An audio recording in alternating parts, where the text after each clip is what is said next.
मेरे प्यारे तुलबा व तालिबात, मोहतरम नाजरीन, अस्सलामु अलैकुम व रहमतुल्लाहि व बरकातुहू। प्यारे तुलबा व तालिबात, मोहतरम नाजरीन, क्या आप जानते हैं कौवा वो वाहिद परिंदा है जो उकाब को तंग कर सकता है। उकाब वो परिंदा जो शक्ल सूरत और साख्त में चील के मानिंद होता है, चील से ज़्यादा ताकतवर होता है और चील से ज़्यादा बुलंद परवाज और एक शिकारी परिंदा है। ऐसे परिंदे को कौवा तंग कर सकता है।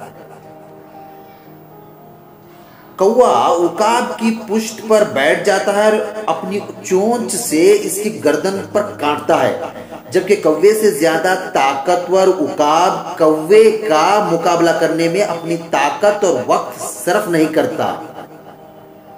ध्यान दें, जबकि कौवे से ज्यादा ताकतवर उकाब कौवे का मुकाबला करने में अपनी ताकत और वक्त सर्फ नहीं करता, कभी सर्फ नहीं करता, बल्कि वो अपने पर खोलता है और आसमान की तरफ ऊंची उड़ान भरना शुरू कर देता है।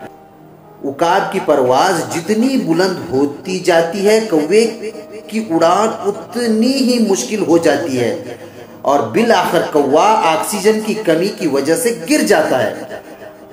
याद रखिए तुलबा और तालिबात, आज से आप भी उन लोगों की वजह से परेशान होना छोड़ दें जो आपकी पीठ पीछे बातें करते हैं। आपकी परवाज के सामने आसमान खुला हुआ है, अपनी उड़ान को ऊंचा करते जाएं तो बहुत सी रुकावटें खुद ही खुद दूर होती जाएंगे।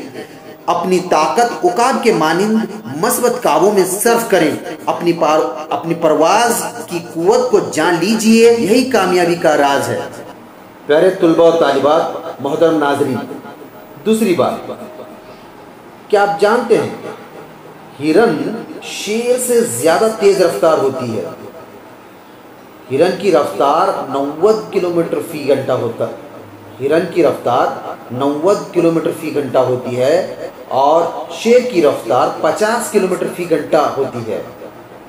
फिर भी हिरन शेर का शिकार हो जाती है। पता है क्यों? क्योंकि हिरन बार बार पीछे मुड़कर देखती है कि शेर कहां तक पहुंचा। याद रखें, ऐसा करने से इसकी रफ्तार कम हो जाती है। प्यारे तुलबा और तालिबात, मोहतरम नाजरीन, बिल्कुल इसी तरह जब हम जिंदगी के सफर पर रवां दवा हों तो बार बार माजी में झांकने से हमारा सिर्फ और सिर्फ नुकसान होता है। बराह मेहरबानी माजी को भूलकर हाल पर फोकस करें। अल्लाह हाफिज।